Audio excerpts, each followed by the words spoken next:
बिस्मिल्लाहिर्रहमानिर्रहीम। लाखों करोड़ों दुरूदो सलाम मोहम्मद मुस्तफ़ा सल्लल्लाहु अलैहि वसल्लम और आले मोहम्मद पर। मैं हूं उमर दराज गोंदल।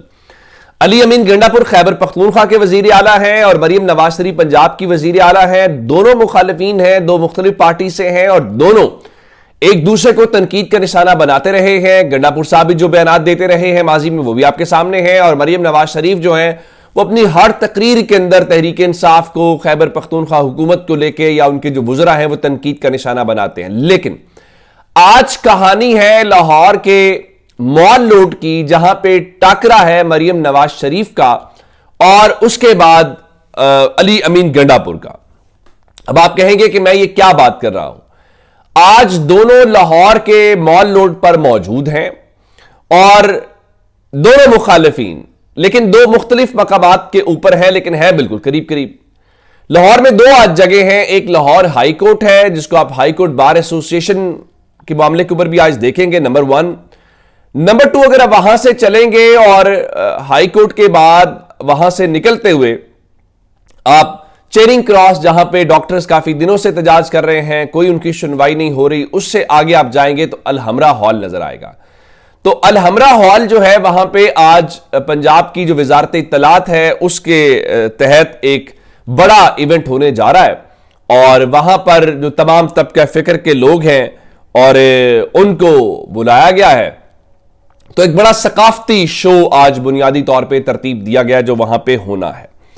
अब दोनों गंडापुर साहब वहां से रवाना होके लाहौर की तरफ हैं और मरीम नवाज शरीफ वहां पे हैं। तो अब आज इंपॉर्टेंट बात होगी कि अली अमीन गंडापुर लाहौर में खड़े होकर क्या बात करते हैं, क्या तकरीर करते हैं, क्या मरीम नवाज शरीफ और मुस्लिम लीग नून के बारे में क्या रिमार्क्स देते हैं। और उसके फौरन बाद मरीम नवाज शरीफ की तकरीबन तकरीर होगी और उनका मीडिया के साथ इंटरेक्शन होगा।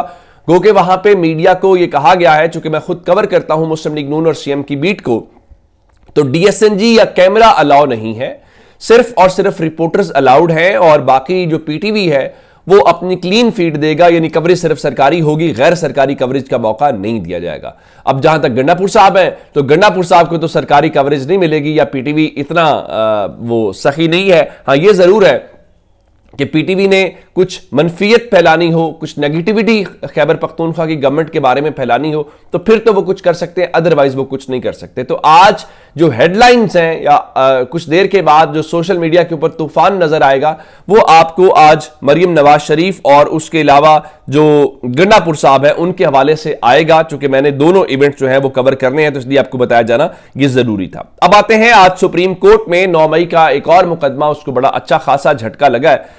इजाज चौधरी साहब जो तहरीक इंसाफ के सेनेटर हैं, उनके प्रोटेक्शन ऑर्डर जारी होते हैं, कोई प्रोटेक्शन ऑर्डर को बॉदर नहीं करता। अब तो खैर ये नहीं कहना चाहिए कि चेयरमैन सेनेट की वक़्त कोट लखपत के सुप्रीडेंट से भी कम है। अब तो ये सोचने वाली बात है कि पाकिस्तान का जो चीफ जस्टिस है वो भी कुछ नहीं है अडियाला जेल के सुप्रीडेंट के सामने। तो आज जनाब याया अफरीदी साहब जो हैं वो खुद केस सुन रहे थे। अच्छा, उनको पता भी होना चाहिए कल उनके ऑर्डर के बावजूद मुलाकात नहीं हुई। तो हुआ क्या कि चीफ जस्टिस ने पूछा कि सेनेटर इजाज चौधरी के खिलाफ शवाहिद क्या है, कोई वीडियो है? तो डीएसपी लाहौर जो डॉक्टर जावेद हैं उन्होंने बताया जी इजाज चौधरी के खिलाफ उन्होंने पैमरा का रिकॉर्ड पेश किया। तो इजाज चौधरी साहब के वकील ने कहा कि जो शवाहिद दिए गए हैं वो तो टीवी इंटरव्यू है। तो चीफ जस्टिस साहब ने फरमाया कि बेशक इंटरव्यू है, आपका जो क्लाइंट है, आपका जो मौकिल है, वो नौजवानों को उकसा रहा था। जिस पर जस्टिस शफी सिद्दीकी ने कहा कि जो सेनेटर इजाज चौधरी का एक इंटरव्यू है वो 17 मई का है और एक जो ऑडियो है वो 10 मई की है। तो जस्टिस शकील अहमद ने कहा कि जो उकसाने का केस है, तो चूंकि आप कह रहे हैं कि उकसाया है, तो फिर तो आप 9 मई के दिन या उससे पहले का सबूत दिखाए ना। ये जो चीजें लाए हैं ये तो 9 मई के बाद की चीजें हैं, तो उकसाएंगे उस मामले के बाद तो नहीं ना।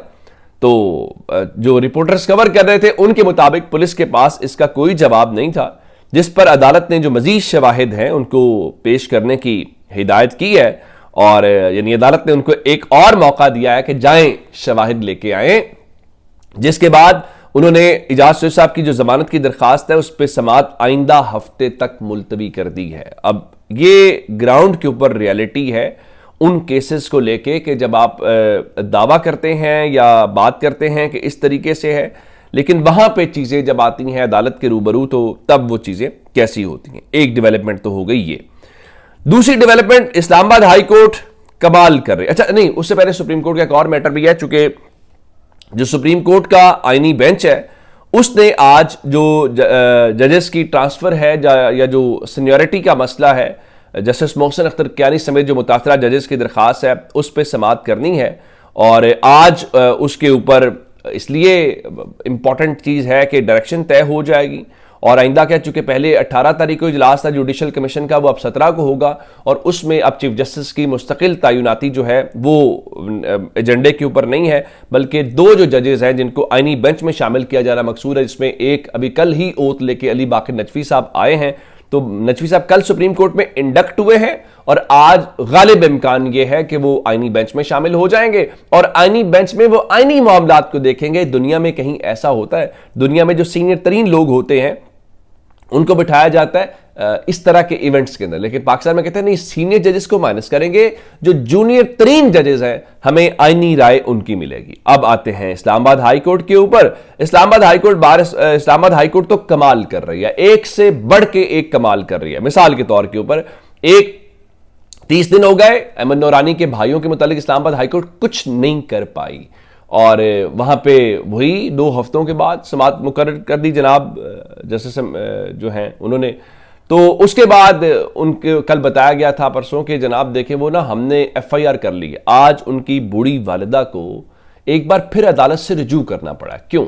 इसलिए कि भाई जो आपने मुकदमा दर्ज किया है, जो FIR दर्ज की है, वो FIR तो हमें दे दो। तो अब इस्लामाबाद हाई कोर्ट क्या करेगा? कोई उनको तो जल्दी नजर फिलहाल हमें नहीं आ रही।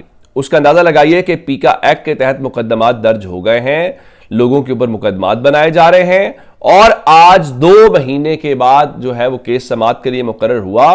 तो जरा इंसाफ क्या हुआ जरा मैं आपको बताना चाहता हूं कि जस्टिस इनाम अमीन मिन्हास जो 26वीं आईनी तरमीम के नतीजे में एडिशनल जज बने हैं इस्लामाबाद हाई कोर्ट के अंदर, उनके अदालत के केस के अंदर जो पीका एक्ट में तरमीम का केस था, हालांकि इतना संजीदा मामला है, ये ह्यूमन राइट्स का मसला है, ये बुनियादी इंसानी हुकूक का मसला है, तो आपको तो इसके ऊपर पूरी हाई कोर्ट को बिठा के इस मामले को सेटल करना चाहिए था। जैसे तहरीक इंसाफ के दौर में पीका एक्ट आया तो जस्टिस जो अतर मिनल्ला साहब है उन्होंने किस तरह से उसके ऊपर एक्ट किया। अब खबर आपको क्या देनी है? खबर यह है कि हुकूमत ने इसमें जवाब जमा कराना था, तो हुकूमत ने 2 महीने के बाद भी जस्टिस इनाम जो अमीन मिन्हास हैं उनकी अदालत के अंदर जवाब जमा नहीं कराया।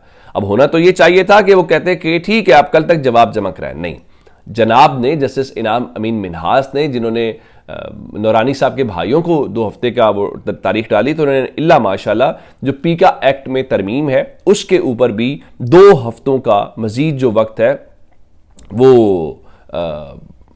उनको उसमें कर दिया है। तो अंदाजा लगाइए कि अब इस तरह से आपके मेरे ऊपर चीजें होती रहेंगी तो उसमें क्या हो सकता है। एक और चीज आज आपने नजर रखनी है, वो NA 213 का पोलिंग स्टेशन मुख्तलिफ जो हैं वहां पे जिमनी इलेक्शन हो रहा है और एक जो तहरीक इंसाफ के लाल मल्ली हैं उनके दरमियान और पीपल्स पार्टी के दरमियान मुकाबला है। गो कि तहरीक इंसाफ ने यहाँ पे पावर शो तो बड़ा किया है, लेकिन आप जानते हैं कि पीपल्स पार्टी एक वहाँ पे पुरानी जमात और जिस तरह से आप देखना यह है कि तहरीक इंसाफ जो है उस वोट उस सपोर्ट को आज अपनी फतह में तब्दील कर पाती या नहीं कर पाती, पीपल्स पार्टी को डेंट डालती है। इसके लिए हमें शाम तक का वेट करना पड़ेगा। तो ये अब तक के अपडेट्स है, अपना बहुत सारा ख्याल रखिएगा। खुदा हाफिज।